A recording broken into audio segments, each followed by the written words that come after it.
BSNL కి చాలా మంది ఇప్పుడు ఫోటో ద్వారా వస్తున్నారు. మరి భవిష్యత్తులో కస్టమర్లు ఎక్కువైతే సేమ్ టారిఫ్ ప్లాన్లు జియో లాగా పెంచే అవకాశం ఉంటుందా?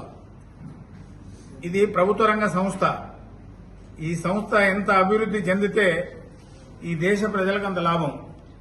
ఈ సంస్థలో ఉద్యోగాలు పెరిగితే ఆ ఉద్యోగాల్లో ఎస్సీ ఎస్టీకి సంబంధించినటువంటి రిజర్వేషన్స్ ఉన్నాయి, ఓబీసీకి సంబంధించిన రిజర్వేషన్స్ ఉన్నాయి. అదే ప్రైవేట్ కంపెనీలో ఇలాంటి అవకాశాలు లేవు.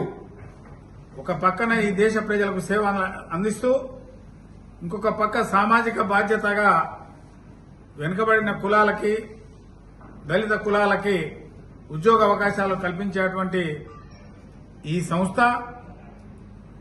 ధరలు పెంచుతుందా అనేది ఇప్పటికే కాదు, భవిష్యత్తులో ఏమవుతుందనేది తెలియదు.